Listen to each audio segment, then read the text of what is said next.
देखिए 14 number question देखिए, यहाँ पे दिया हुआ पी एक्स बराबर एक्स प्लस थ्री, तो P x plus P x minus one का मान क्या होगा। तो यहाँ पे आप सिर्फ वैल्यूज प्लेस कर दीजिए। पी एक्स का मान कितना है, एक्स प्लस थ्री, तो रख दो यहाँ पे x plus three plus minus लग गया यहाँ पे एक्स के आगे, तो यहाँ पे आप माइनस लगा दो। ठीक है, तो माइनस लगाओगे तो माइनस का एक्स प्लस का थ्री। ठीक है जी, तो हमारे पास क्या बचा, x plus three minus x plus three. तो एक्स से गया एक्स कैंसिल, बचा गया सिक्स। ये हमारा हो गया आंसर। That's it. कितना आसान। क्वेश्चन नंबर 15, यदि दो समानांतर रेखाओं को प्रतिच्छेदित करने वाली एक द्वितीयक रेखा के एक ही ओर के दो अंतः कोण 2 और 3 के अनुपात में हैं, दोनों कोणों में बड़ा कौन है। दो समानांतर रेखाओं को एक रेखा प्रतिच्छेदित कर रही है, तो ये एक रेखा हो गई, एक रेखा ये हो गई जो इसके समानांतर है। ठीक है जी, इनके नाम रख देते हैं। और एक प्रतिच्छेद करने वाली रेखा ये, इसको आप क्या कहोगे, तिर्यक रेखा या इंटरसेक्टिंग लाइन के नाम रख देते हैं सबके। देखो ये भी लाइन है, उसके साथ एक पैरेलल लाइन सी डी है, और ये एक तिर्यक रेखा ई एफ है जो उन दोनों को काट रही है। तो रेखा के एक ही ओर के दो अंतः कोण कौन कौन से हुए। अगर हम इस तरफ की बात करें तो यहाँ पे एक अंतः कोण ये बन रहा है, तो एक ये बन रहा है ना। इस तरफ की बात करेंगे तो एक ये बनेगा, एक ये बनेगा। ठीक है जी, तो दूसरी तरफ को हटा देते हैं, एक तरफ के बने रहने देते हैं ताकि आपको कंफ्यूजन ना हो। ठीक है जी, ये पॉइंट क्या है, पी पॉइंट है ये पॉइंट क्या है, क्यू पॉइंट है। ठीक है जी, जहाँ पे ये इंटरसेक्ट कर रही है। ओके, अब ये एंगल बना, सपोज ये एंगल बना आपका एक्स, और ये एंगल बना आपका वाई। क्लियर है ना ये सब कुछ। ये एक्स एंगल और ये वाई एंगल। वह पता है, ये बॉक्स जो बन जाता है, तो इस बॉक्स के अंदर बने हुए दोनों कोणों का योग कितना होता है, 180। तो हम कह सकते हैं कि angle x plus angle y, इसका मान हो जाएगा 180। ठीक है जी, अनुपात क्या है इनका, 2 और 3। तो अगर हम कहें इसको कि ये 2 है तो ये 3 हो जाएगा। आप ऐसा भी कह सकते हो कि ये एंगल एक्स और एंगल वाई का जो अनुपात है, जस्ट मोमेंट, अगर ये 2 है तो ये 3 है। क्लियर है, ये 2, ये 3। तो इसको आप अगर कहोगे 2 के है, तो ये कितना हो जाएगा, ये 3 के हो जाएगा। ठीक है जी, ऐसे हम इसके साथ चर लगा देंगे। ठीक है, तो अब हम ऐसे रख सकते हैं, एक्स की जगह 2 के और वाई की जगह 3 के, बराबर हो रहा है कितना, 180। तो अब आप और कुछ मत करो, इसको बस आप सॉल्व कर लो। ये कितना के हो गया, 2 के और 3 के कितना होता है, 5 के। तो हम लिख सकते हैं 5 के बराबर, यहाँ पे देखिए इसको हमने यहाँ रख दिया है ये। तो ये 2 के और ये 3 के, मतलब 5 के। 5 के बराबर कितना हो रहा है बच्चों, 180। इसका मतलब के का मान कितना हो जाएगा, 180 को आप 5 से यहाँ पे भाग दे दो, तो कितना हो गया, 36। के का मान हो गया 36। तो अब ये बताओ कि 2 के का मान कितना हो जाएगा। तो के का मान यहाँ रखोगे आप इसमें, तो 2 के का मान हो जाएगा 36 दूनी 72, और 3 के का मान 36 या 108। तो एक तो 72 डिग्री का होगा, जिसे आप एक्स कह रहे हो ये 72 डिग्री का होगा, कितना डिग्री का, 72 डिग्री का। और दूसरा जिसे आप वाई कह रहे हो ये आपका 108 डिग्री का। दोनों को मिला दोगे तो कितना हो जाएगा, 180 हो रहा है ना। इन दोनों को ऐड कर लो, 108 में आप 72 जोड़ दो यहाँ पे, तो आपको मिल जाएगा 180। ये सब कुछ क्लियर है, आई थिंक कोई दिक्कत नहीं कहीं से कहीं तक। तो बड़ा कोण कौन सा हो गया, 108 का। 108 वाई को माना हमने, तो ये वाई है आपका एंगल, ये बड़ा एंगल है। ठीक है जी, ओके। लेकिन इसमें दिक्कत ये आ गई है कि हमने जो रेशियो ना उल्टा ले लिया है। इसको आप एक्स मान लो, मतलब इस वाले एंगल को आप एक्स मान लो, नीचे वाले को। ठीक है, इसको फ्री फॉर्म थोड़ा ऊपर लिखेंगे, होल्ड करिए एक सेकंड से। को ऐसे लिखिए एक्स और वाई, क्योंकि वाई बड़ा है, देखने में ये बड़ा लग रहा है, अधिक कोण है ये, और ये न्यून कोण बन रहा है। तो वाई का मान 108 आ रहा है हमारा, वाई ऊपर होना चाहिए। ठीक है जी, तो इतना सा आपने बस चेंज करना और कुछ नहीं, बाकी सब कुछ फिट है, कोई दिक्कत नहीं है। कोई दिक्कत फिर भी हो, लगता कोई कंफ्यूजन है, तो आप दोबारा कमेंट करके बताइए हमें, और हम फिर से कोशिश करेंगे आपको समझाने की। देखिए यहाँ टिक करना भूल गए थे, तो यहाँ 6 आंसर है आपका। दूसरे 15 नंबर सवाल का जो आंसर है वो आपका बी हो जाएगा, क्योंकि 108 जो है बड़े डिग्री, बड़े एंगल का मान है। ठीक है जी। उसके बाद 16 नंबर देखिए, रैखिक समीकरण ये हमें दिया हुआ का एक अद्वितीय हल है या क्या है, ये हमें बताना है। तो यहाँ को इसको आप क्या करोगे, इसको थोड़ा सा मॉडिफाई कर लो। मॉडिफाई जैसे इधर ले जाओ, इधर 3x के पास, तो ये माइनस हो जाएगा, y को वहीं रहने दो और 1 को भी इधर शिफ्ट कर लो, तो इधर राइट साइड में क्या हो गया, 0 आ गया है। अब इसको आप आगे अगर मॉडिफाई करना चाहते हो तो आप इसको आगे कैसे लिख सकते हो, यहाँ 3x - x मतलब 2x बच गया। ठीक है, 2x और यहाँ पे क्या बच गया, माइनस का y। हाँ, तो आप कह सकते हो 2x - y plus 1 is equal to 0, ऐसा कह सकते हो आप इसको। तो इसे आप गौर से देखोगे तो यहाँ पे अगर x का मान आप कुछ भी मान लो, मान लिया 0 मान लिया, तो y का एक मान निकल आएगा। फिर x का मान -1 मान लो तो y का दूसरा मान निकल आएगा। फिर x का मान +1 मान लो तो y का एक और मान निकल आएगा। ऐसे करके वैल्यूज बदलती रहेंगी, जैसे जैसे हम x का मान निकालेंगे y का मान भी बदलता रहेगा। इसका मतलब ये है कि इसके अपरिमित रूप से अनेक हल होने वाले हैं, मैनी सॉल्यूशन। ठीक है जी, तो ऑप्शन कौन सा करेक्ट है, सी। Okay, done. अगला प्रश्न, प्रश्न संख्या 17, बहुत अच्छा सवाल है। अगर आप कोऑर्डिनेट ज्योमेट्री में भी थोड़ा सा भी इंटरेस्ट रखते हो तो बहुत बढ़िया सवाल है, एकदम मजा आ जाएगा इसको देख करके। एक्स पर स्थित, एक्स अक्ष पर स्थित सभी बिंदुओं का भुज है, ये बताना भुज क्या होने वाला है। तो भुज क्या होता है, देखो दो निर्देशांक होते हैं आपके, किसी पॉइंट के दो निर्देशांक होते हैं किसी बिंदु के, एक एक्स कहलाता है, दूसरा वाई। जैसे हमने किसी बिंदु के लिए कहा, बिंदु ए के लिए इसके निर्देशांक है 3, 5। ठीक है, तो जो पहला वाला होता है ना उसको हम कहते हैं भुज। क्या कहते हैं, भुज। और दूसरे वाले को हम क्या कहते हैं, कोटि। ये क्या है, कोटि। ठीक है, अब याद रहेगा ना आपको, भुज और कोटि।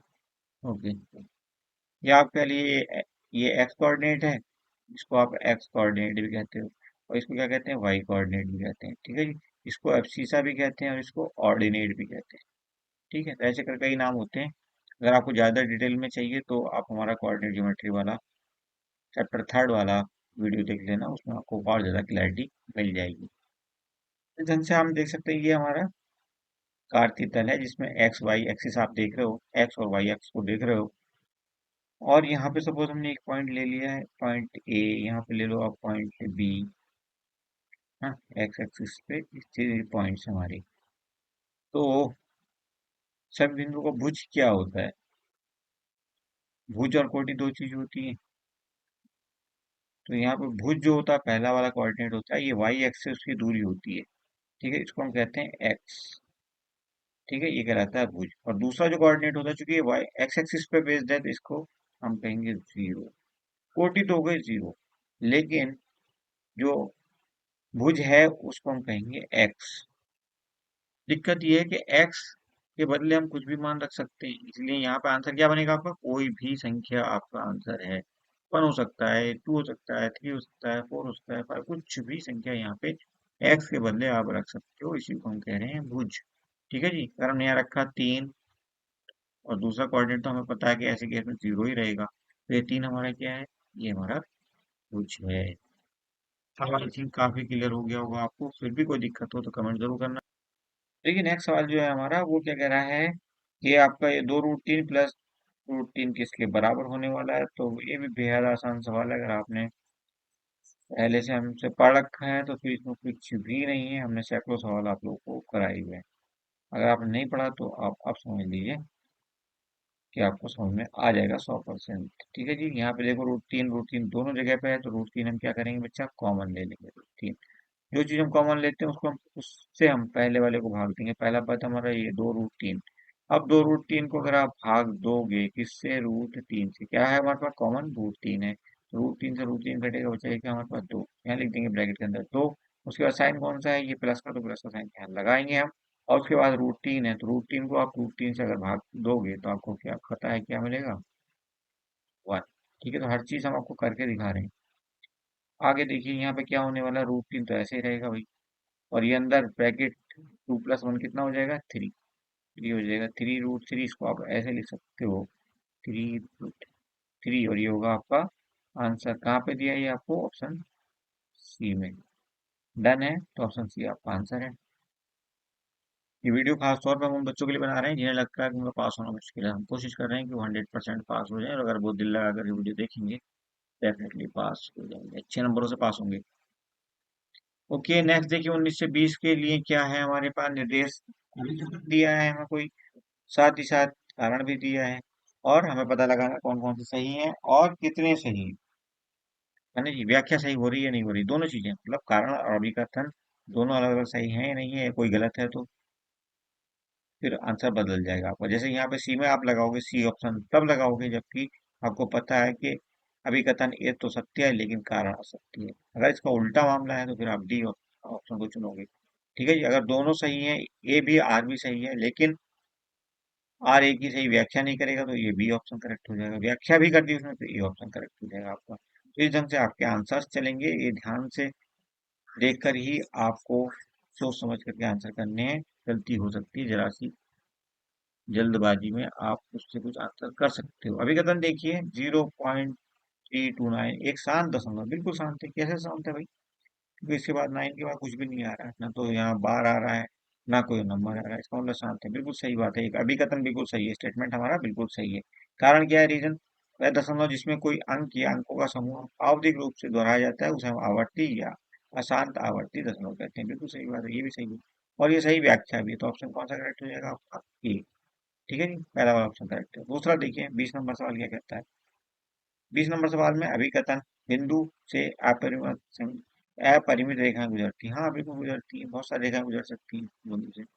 उसके बाद कारण कहता है दो चर वाले रैखिक समीकरण के अपरिमित रूप से अनेक हल होते हैं। बिल्कुल सही बात है, तो ये भी सही ये भी सही, यानी कि ए भी सही, एसर्शन सही, रीजन भी सही, और एसर्शन इसकी व्याख्या भी सही कर रहा है। इसका मतलब ऑप्शन फिर से आपका क्या है?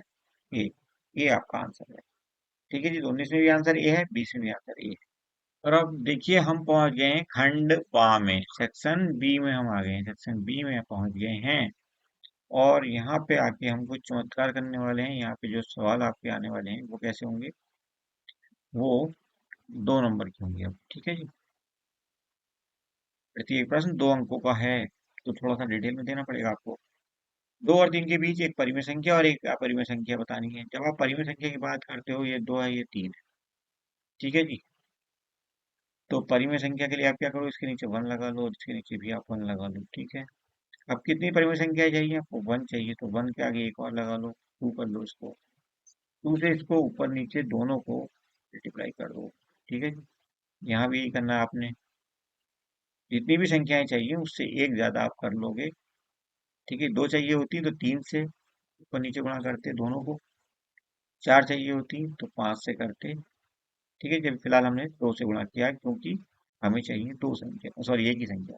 ओके, तो ये हमारा जो पहला वाला था ये बदल गया किसमें बच्चे? 4/2 में। और दूसरा नंबर जो था हमारा ये 6/2 में बदल चुका है। क्लियर? अब देखो 4 से आप 6 की तरफ जाओगे तो यहाँ पे 5 ही मिलेगा, इसके नीचे भी 2 लगा दो। ये अकेला नंबर हमारा ये इन दोनों के बीच में आ रहा है। और बहुत सारे नंबर ऐसे आ सकते हैं इनके बीच में, किन्हीं 2 परिमित संख्याओं के बीच में अपरिमित रूप से अनेक संख्याएं हो सकती हैं, अनलिमिटेड, कोई गिनती नहीं होती। ठीक है जी, अब बारी आती है आपकी अपरिमेय संख्याएं, क्योंकि एक हमें अपरिमेय संख्या भी बतानी है।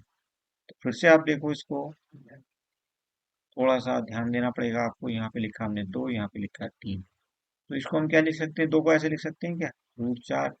और इसको हमने ऐसे लिख दिया √9। ठीक है जी, अभी भी क्या है, ये परिमेय संख्या है। कैसी संख्या है?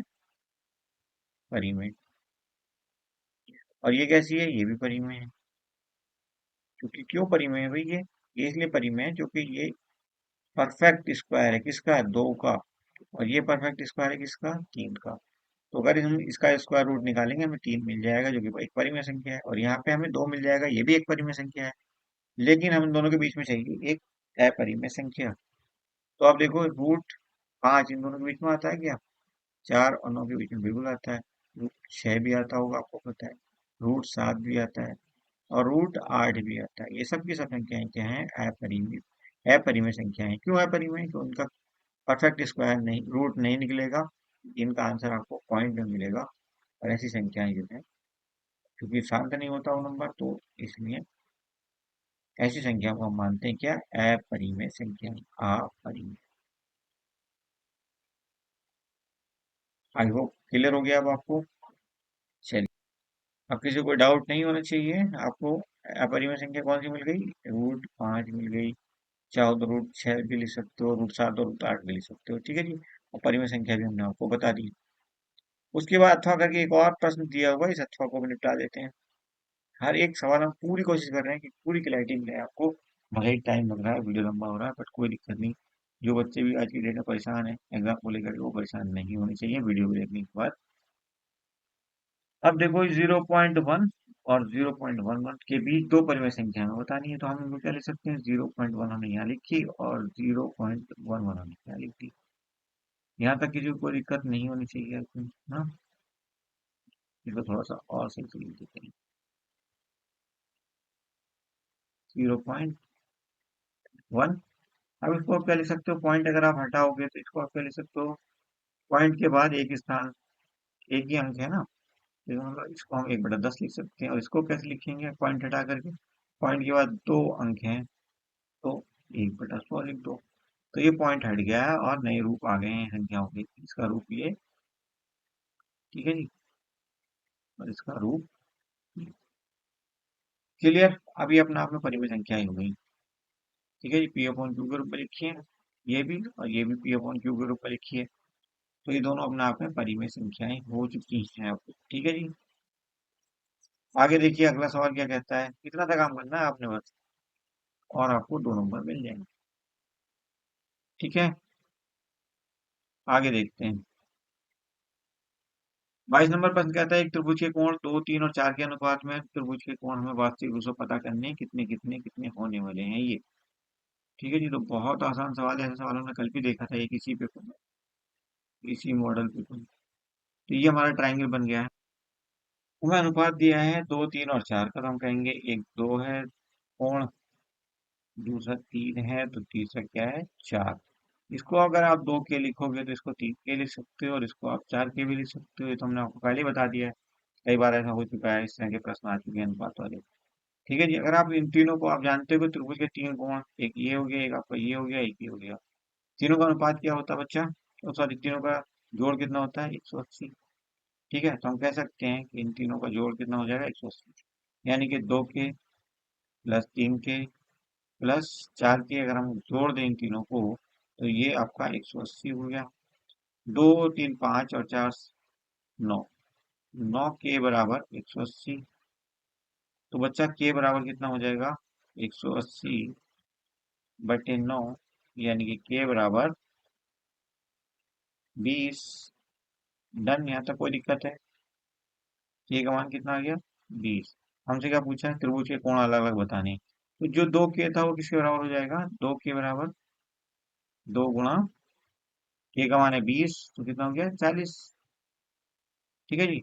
जो 3 के है वो किसके बराबर हो जाएगा? 3 गुणा 20, यानी कि 60। और जो हमारा 4 के है वो किसके बराबर हो जाएगा? 4 गुणा 20, यानी कि 80, ठीक है। तो एक कोण कितने का हो जाएगा बच्चा? एक 60 का, एक 20 का, एक 40 का। अगर ये 40 का होगा तो सपोज ये हो गया फिर आपका 60 का, और तीसरा जो सबसे बड़ा एंगल होगा वो होगा 80 डिग्री का। ऐसे करके आपके तीनों कोण निकल आए। बस इतना ही करना है आपने, फ्री के नंबर है। देखिए अगला प्रश्न है आपका, प्रश्न संख्या 23। तो यहाँ पे दिया x बराबर 3 हो तो बहुपद इतने का मान निकालना है आपने। तो बहुपद लिख लेते हैं, ये आपका बहुपद है 3x³ minus 4x² plus 7x, और माइनस का है 5, ठीक है जी। x बराबर कितना? 3, तो रख दो यहाँ पे 3, और यहाँ पे 3 रखा, इसका होगा क्यूब, माइनस 4, और यहाँ पे रखेंगे ब्रैकेट में 3, और 3 का करेंगे स्क्वायर, प्लस 7, यहाँ पे ब्रैकेट में 3, माइनस 5। तो कितना हो जाएगा? देखो 3×3 होते 27 होगा। 27 को आप 3 से करोगे गुणा, यानी कि आप लिख सकते हैं 3 गुणा 27, माइनस 4, और ये 3 का स्क्वायर करोगे तो 9। 4 गुणा 9, सिर्फ आपकी सहूलियत के लिए, आपको समझाने के लिए हम इतना लंबा कर रहे हैं सवाल को, अदरवाइज हम फट से 1 मिनट में भी इसको कर सकते थे।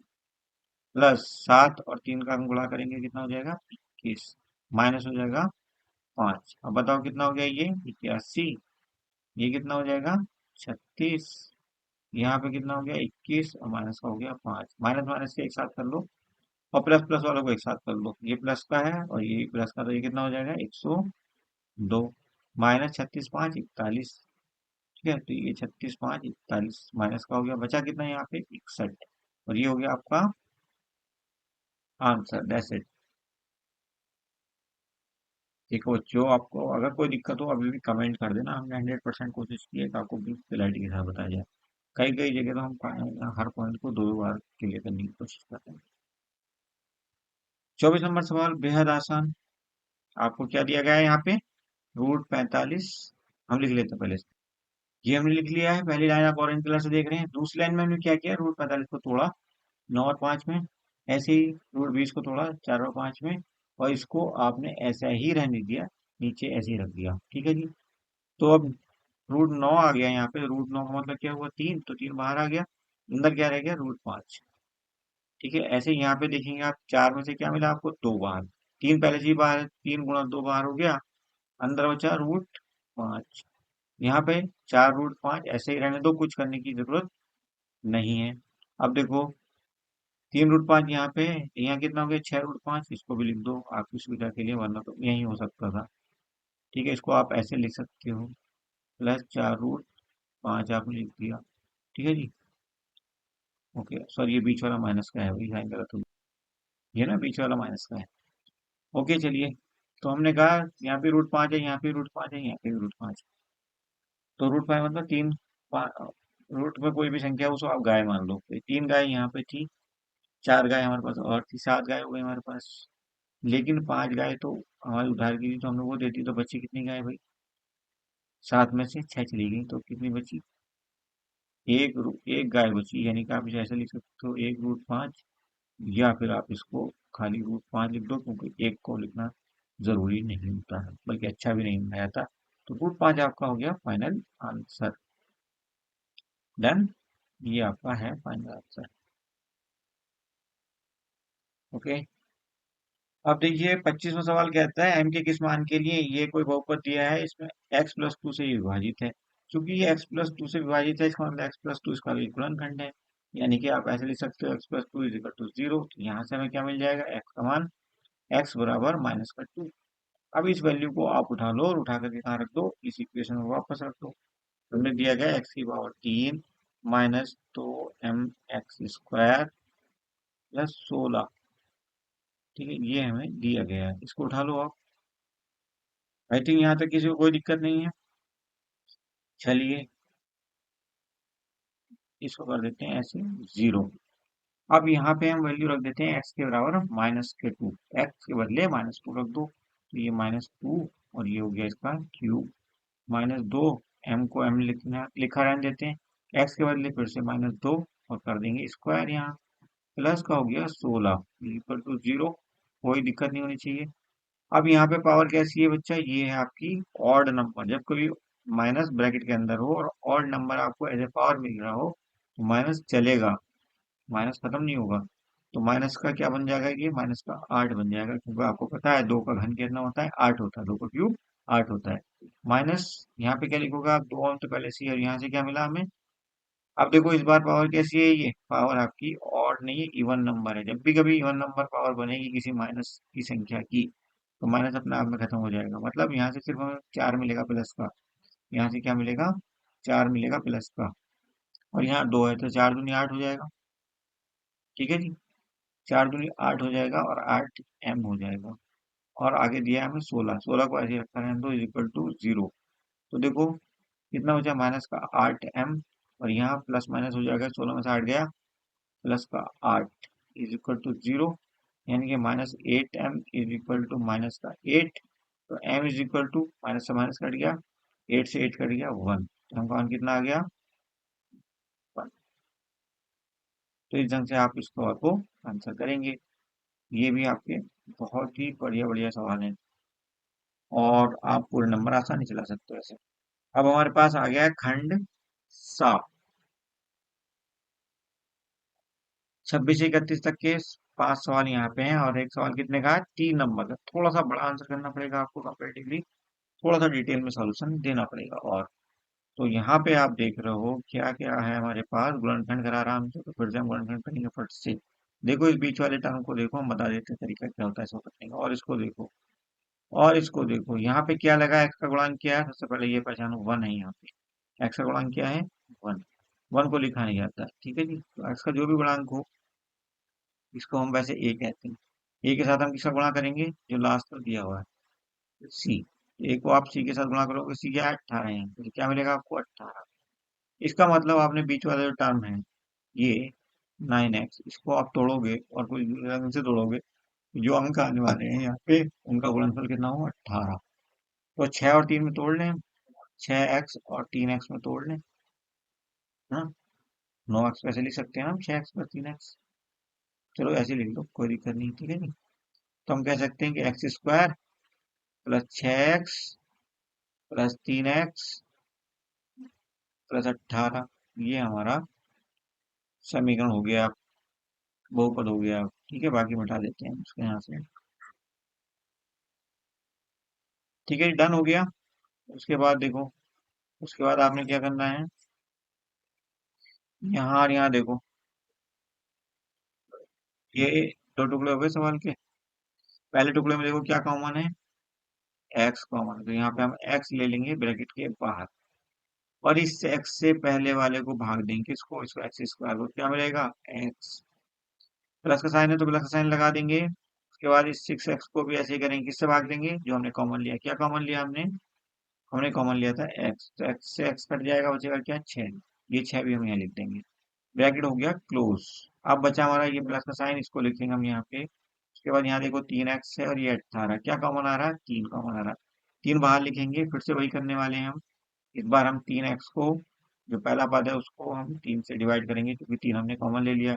3 से 3 कटेगा, क्या बचेगा, x। तो ब्रैकेट शुरू करके हम लिख देंगे x। साइन कौन सा है, ये प्लस का, तो प्लस लगा देंगे। इस बार हम 18 को काटेंगे, किससे काटेंगे, जो हमने कॉमन लिया था, तो ये मिला फिर से 6, तो यहाँ लिख देंगे 6। अब ये ब्रैकेट और ये ब्रैकेट बिल्कुल एक जैसे हो गए, देख लो ब्रैकेट दोनों बिल्कुल एक जैसे हैं। तो इन सवालों में ये भी जरूरी है कि दोनों ब्रैकेट यहाँ जो बनेंगे वो बिल्कुल एक जैसे होने चाहिए, अदरवाइज सवाल आपका गलत। ठीक है, आप क्या करेंगे, हम इस ब्रैकेट को देखो और इस ब्रैकेट को देखो, इस ब्रैकेट को हम कॉमन मान सकते हैं दोनों हिस्सों में। अब सवाल के सिर्फ दो हिस्से रह गए, इसमें कॉमन क्या है, x+6, तो हम लिख लेंगे x+6, ये हमने ब्रैकेट कॉमन ले लिया है। अब जो चीज हम कॉमन लेते हैं उससे हम भाग देते हैं पहले पद को, जब इसको आप भाग दोगे इस ब्रैकेट से, तो ब्रैकेट से ब्रैकेट खत्म, क्या बचेगा, x। साइन कौन सा है यहाँ पे, प्लस का लगा दो। फिर इसको पूरे हिस्से को आप डिवाइड करोगे, पूरा हिस्सा क्या है, 3, और ये क्या है, x+6। इसको किससे डिवाइड करोगे, जो कॉमन लिया, कॉमन क्या लिया, x+6। तो ब्रैकेट से ब्रैकेट खत्म, बचा क्या, 3, तो यहाँ लिख देंगे हम 3। फाइनल हो गया है हमारा आंसर, ये हो गया आंसर आपके सामने। ठीक है जी, बाकी बवाल हम हटा देते हैं आपको समझाने के लिए, खरा अधूरा कीजिए। ठीक है जी। तो ये आपका गुणनखंड हो गया है इस ढंग से। अब देखो इस पे ही आधारित आपका अगला सवाल है, तो उसको भी लपेट लेते हैं साथ साथ, है ना। अथवा करके जो दिया हुआ है, इससे कहा गया सर्वसमीका उपयुक्त सर्वसमीका, कौन सी सर्वसमीका बनी है, ये वाली एक सर्वसमीका बन गई। एक ये फॉर्मूला बन गया आपका, कैसा फॉर्मूला, देखो आपको मिलेगा एक किताब में इस रूप में, x+a और दूसरा मिल गया x+b। जब इन दोनों को गुणा करोगे आप, तो यहाँ पे मिलेगा एक्स का square plus a+b into x plus a b, इस रूप में मिलेगा आपको ये। अब देखो 101 को और 102 को इस तरह से हम कैसे रख सकते हैं, x+a और x+b के रूप में, कैसे लिखेंगे बताओ। अब आप देखो फार्मूला में ये पूरा यहाँ लिख लिया है। अब यहाँ 101 को हम कैसे लिख सकते हैं, ऐसे लिख देंगे, 100+1, ये बन गया पहला ब्रैकेट। और यहाँ पे 102 को कैसे लिखोगे बच्चा, 100+2। ठीक है, अभी हमारा ये x है, ये a है, ये x है और ये b है। मतलब a बराबर 1 और b बराबर 2। ठीक है जी, अब इसको एक्सपेंड कर दो आप, ये एक्स स्क्वायर, सॉरी, पहले वाले का स्क्वायर यानी कि 100 का स्क्वायर मतलब 10,000, लिख देंगे डायरेक्ट। ए प्लस बी कितना हो गया, ए का मान 1 है और बी का मान 2, यानी कि 3। एक्स एक्स सॉरी, एक्स की जगह लिखेंगे, एक्स की जगह 100 था, तो 100 लिख देते हैं इसको। और ए की जगह क्या है, 1, और बी की जगह, अब इन सबको ऐड कर देते हैं, 10,000 तो आपका 10,000 ही रहेगा। प्लस ये कितना हो गया 300, यहाँ से 300, और ये 3, तो 10,303 आपका आंसर हो गया, 10,303। ऐसे करके आप आंसर कर सकते हो इस समीकरण की मदद से इन सवालों को बड़ी आसानी से। ठीक है जी, तो ये हो गया आपका आंसर, हमने आंसर को लिख दिया आंसर।